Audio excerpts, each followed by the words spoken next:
Red and your ears tortured. It's From the Front Row with Johnathan T. Rokford.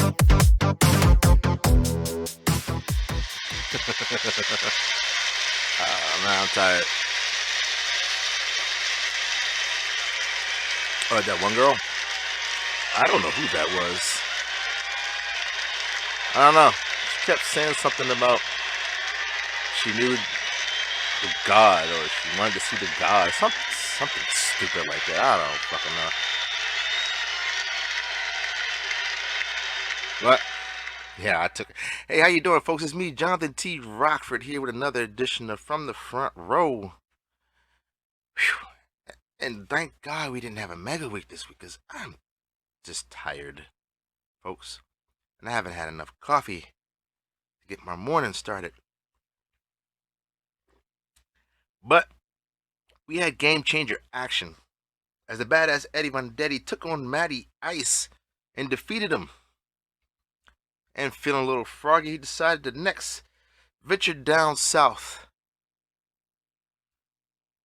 and test the borders as he challenged Captain Mexico and was thoroughly defeated. Yes, I told you he's not that much of a badass. Well, I take that back. We'll discuss that later. Next, Captain Mexico, one of the newbies here. So congratulations to you for getting your first title, although unofficial. Took on the Investor. And we've been watching these two in friendly battle after their tag team match. And the Investor took the belt from Captain Mexico. Very short-lived reign there, which doesn't surprise me when it comes to the game changer. Now, the Investor decided to up the ante.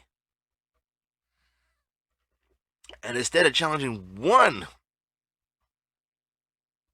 person, he challenged two.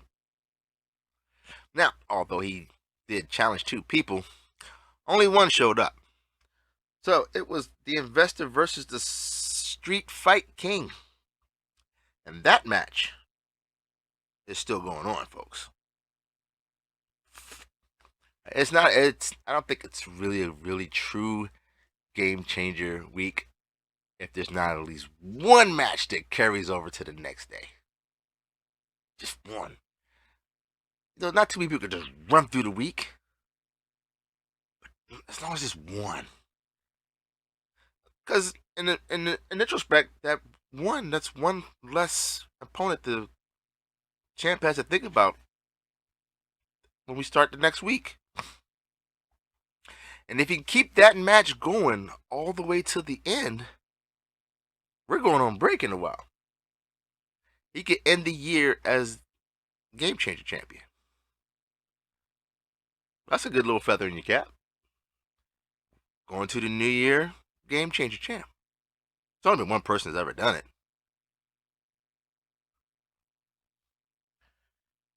Now, speaking of the Street Fight King, he took on Wolf Knight.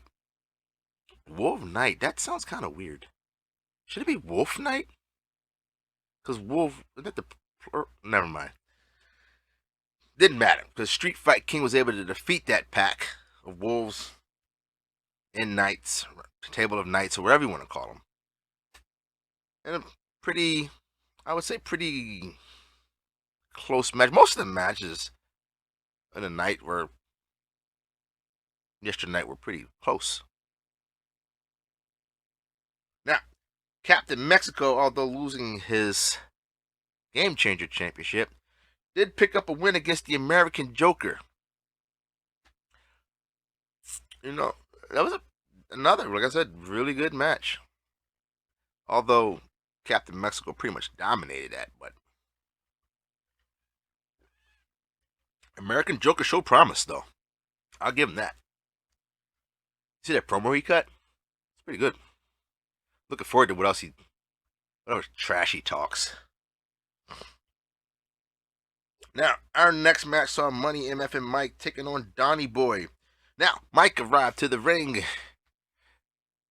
started getting ready, and then Donnie Boy was announced. His music hit. Nobody came out. Mike, being somewhat smart, told the ref, ring the bell. Start the match. I'll wait. So, bell was rung. And thus the countdown began, as the crowd kind of got into it a little bit, counting down. And yeah, Donnie Boy didn't show up by the ref's 10 count. And Mike was declared the winner via countout. I didn't even think they still did that. See, it's when you know you're wrestling, you know, just get the ref to start the match. Guy doesn't show up, he's a countout. Now, South Bronx Savage took on Texas Hate You, and not only did he take him on, but he defeated him. You know, Texas Hate You has not been having a good time. Ever since that cash in. You know, good thing he's a tag team champ. Although, you know, with his partner being scared to face people twice, you know, I don't know. Yeah, I don't know that's kind of a bind to put the Booker in. You know, I'm seeing some. I feel like the asshole Booker will fucking make him feel that. Well, because you know you got combinations of teams sometimes, and if you start eliminating people,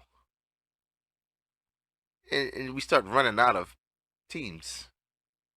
I mean, granted, that's a good mark on a tag team chance, but eventually you're gonna face somebody again. It always happens here at WPA. Now, the match I want to talk about: Lycan Umbras versus Casper 2779. Now, Lycan Umbras has made the claim that he is undefeated versus Killer Goons. And there was only 2 people he said he hadn't faced. And he faced one of them yesterday and defeated him. Which means that leaves 1 person.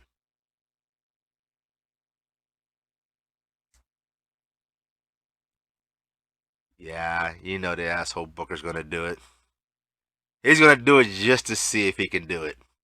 That would be a good feather in his cap if he could beat all the goons and not suffer a loss by any. Now, don't quote me. I don't know. No, he said he's undefeated versus the goons. He said he's never lost to a Killer Goon. Unless he's beaten Brasso. He's beaten Money Mike. He's beaten Jayla Masters. And he just beat Casper.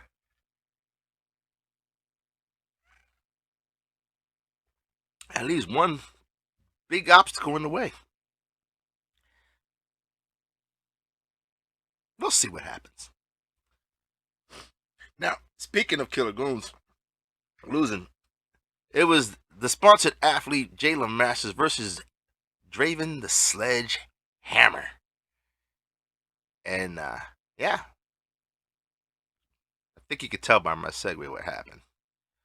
Jayla Masters suffered a loss too. The Sledgehammer. Of all people to lose to. And, yeah, O'Connor roll. I think he grabbed his tights too, so I wouldn't put it past him. So, in our next match, we had Red Death taking on Frankie Bones, and he defeated him via that same submission hold he put on Johnny Rocco, the Death Grip. Now, Frankie Bones did not pass out. He was a little bit smarter, or a little bit, I don't know. I think Johnny Rocco just had a lot of pride. He didn't want to tap.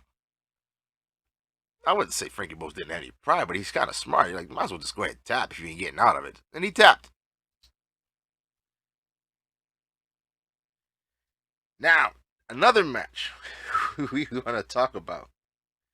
I'm going to tell you right now, folks, being number 1 in the rankings is starting to look like a curse. The Master Sean Puff has risen back to the top of the number 1 rankings. He is the number 1 contender to the World Championship. He is also the latest victim of the Siren, as she defeated him. Yeah. Who saw that? Well, can't say who didn't see that coming. So, another loss. Actually, that's 2 in the top 5 that lost. So there's gonna be a lot of movement in the top, at least top 10. Yeah, we'll see what happens. Now, taking on our next match, we had a match of pitting OGs together as the Beast took on Money and was able to finally hit a Beast Bomb to get the pin and the win. You know, those two. I wonder how they would work as a tag team. The Beast and the Money. That'd be a pretty. Speaking of tag teams, you see that the Messiah is trying to find a tag team partner to take on the agency, right? Never mind that there's #1 contenders waiting for their championship match. Just totally disregard that. Yeah, I guarantee the Booker won't. No, the Booker's not going to make that a triple threat. I'm pretty sure about that. Yeah, why make the guys that have nothing to do with it suffer? They earned their stripes. Now, should he find a tag team partner, and should James Altrez and them retain? But James Altrez, he's got this obsession with Jermaine Walker. He wants Jermaine Walker to be the Messiah's partner. And Jermaine's like, nah. Go find yourself some pleasure somewhere else there.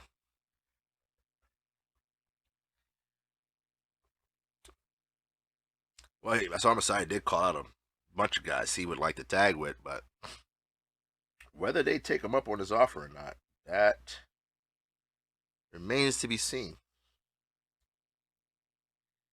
Now, our next match was Quanty Fist, the man nobody wants to get pinned by, and the badass Eddie Vendetti. And the badass picked up the win. Sometimes losing that game changer can help you out a little bit because now you can concentrate on your regular match. So picking up a win over Quanty Fist. Quanty's not having a good time this. New Year's coming up. Maybe be New Year, new you. Whatever you do you. Zubu badoo badoo. Now, Lady Assassin was supposed to be in action versus Delirious, who was not available for whatever reason. So she did go down on commentary and get a little relaxation. They treated her very nicely down there.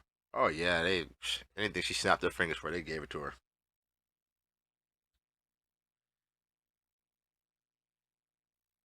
And since the next match that was up was Mac Blakely versus Tesseract, Lady Assassin was able to provide a little commentary on. I believe she's gone against both of those people, so she had a little bit of insight on the two competitors. And Tesseract defeated our new IC champion, Mac Blakely. Me personally, if you're the IC champ, you're the world champ, you're the whatever champ, non-title match you lose, not too much. Although, if you happen to see that guy again, he does have that in his back pocket for talking trash.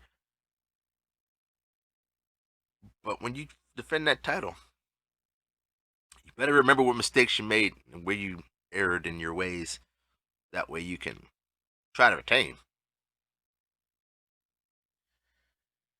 Speaking of losing, Johnny Rocco's been on a very bad streak lately since War Games. And being in the top 10. As he took on James Altrez, the man who injured his ribs in the first place, and suffered another loss. Now, he was currently sitting at number 3. I'm pretty sure. So that's the top 3 in the top 5 that have lost. We'll see how that works out for him. I'm pretty well, he doesn't care about it anyway, but I just think he didn't want to lose.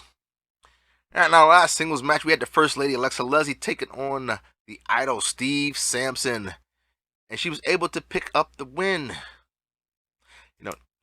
She retained her title against Siren. So far, she's the only person to beat Siren 1-on-1. So far. Siren, yeah. Siren beating the Master Sharp Puff. He's been on a hot streak. She cooled his ass off quick. Now, in our number one contender match to decide who will go to face the triple threat champion, it was Luna versus the Investor versus DJ Tech. And DJ Tech hit that remix and pinned the Investor. Now, if you're wondering if there was a match 2, no, there was not a match 2 because due to pulling out of the triple threat championship match due to medical emergencies,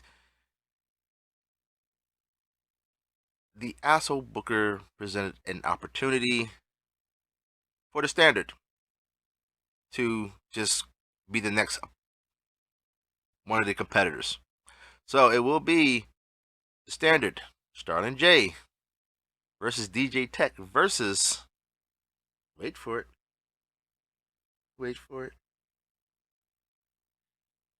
yeah, no, wait for it, because I'm going to tell you later. In our other number one contender match for the decide who will go face the television champion, it was the Fat Thomas versus Cats and Corey. And Fat Thomas picked up the win when he hit that eclipse and maintained his focus. And picked up the pin. That's another guy who's been having a bad time. Cats and Corey? Yeah. Yeah. Our trios champions were finally in action as Sinister took on the team of Kingpin, JP DiMaggio, the Forgotten One, Matty Ice, and the Super Champion King.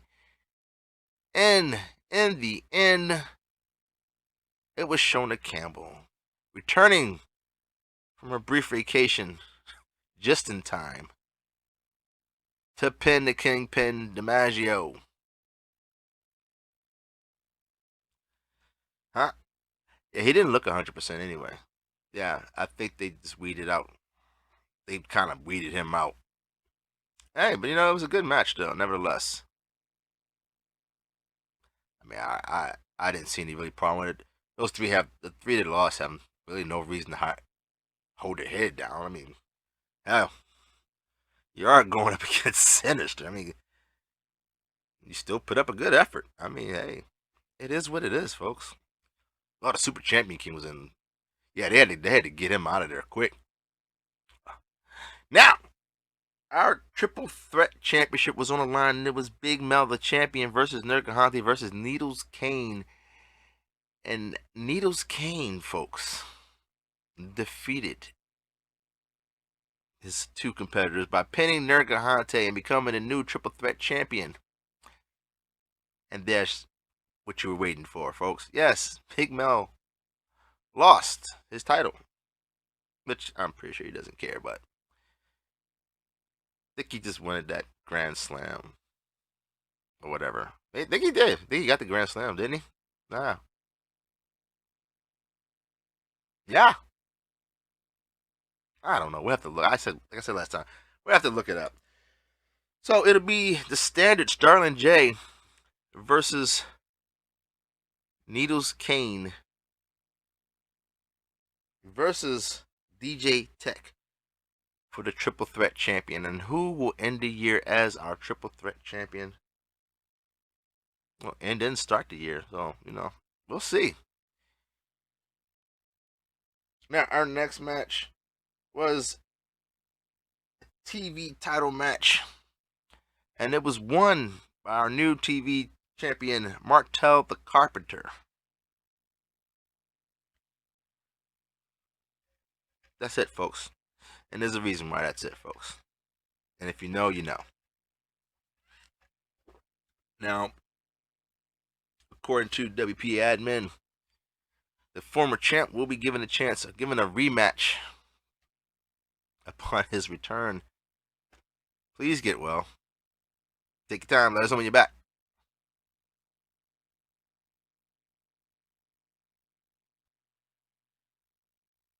Now, our United States champion, the Darkstalker, was in action versus the Wraith, his selected opponent. And he picked up the win to retain his title, and it was a little iffy there for folks. I think the fact that Martel had won a TV championship kind of sparked him to a victory. That's kind of weird. Like, Martel motivated Darkstalker to win his match and retain his title. Because God forbid you lost your title and Martel retained and got one. But it kind of took all the fun out of today's show, but whatever. And that's all we have, folks. It's gonna be a long day, but as always, folks, make sure you hug your loved ones. Don't drink and drive, folks. Especially you people who wear snow and ice, because you don't want to be inebriated driving on ice. Pick up the phone and call that friend of yours who might need to hear your voice, folks. Please, it's the holiday season. Take care of yourself. Take time out for yourself. Johnathan T. Rokford, folks.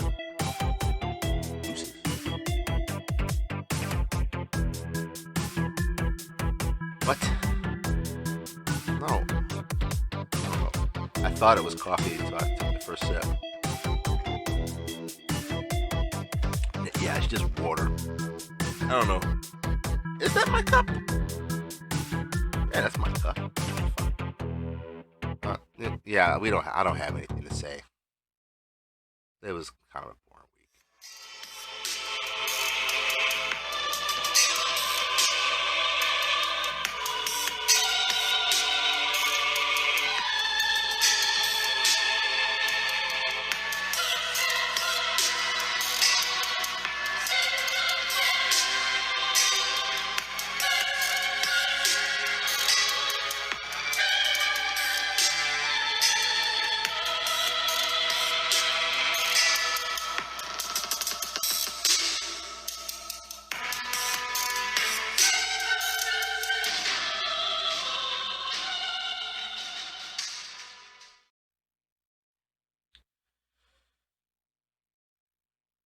Hello, WPA. Once again, it is me, Philip Alexander Carrington IV, and it is your privilege and honor to hear my voice come across your screen as I divulge to you my pick for the week. Now, this is a pick that I've previously made before, and once again, they've impressed me. I speak, of course, of Siren, who is quickly becoming a serious threat to those in WPA, although she had her shortcomings against the women's champ. She did beat the #1 contender to the world championship and the #1 ranked performer here in WPA, the Master Sean Puff. There's not too much more I can say about her. I mean, the proof is in the pudding, folks. I believe I had her in my top 10 last month. She'll probably be in this month's top 10. Hell, considering the fact that she's been impressing me over the last few weeks, she may make my year-end top 10.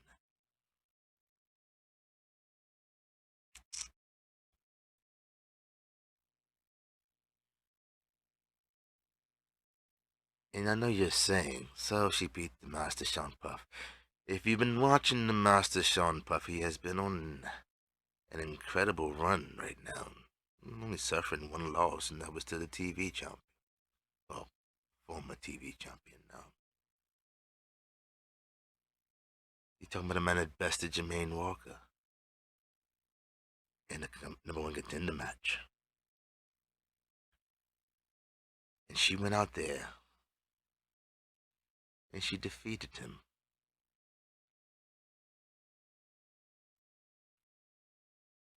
Remember, folks, her first match in WPA was a War Games match. She has not had a lot of singles matches. So for her to come in and defeat the Master Sean Puff, that is impressive to me. And you can disagree all you want to, folks. Of course you will be wrong. But that is all I have, folks. As always, have a safe holiday. I shall see you again, because I'm always watching.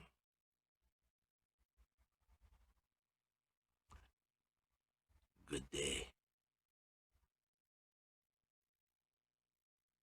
I said, good day.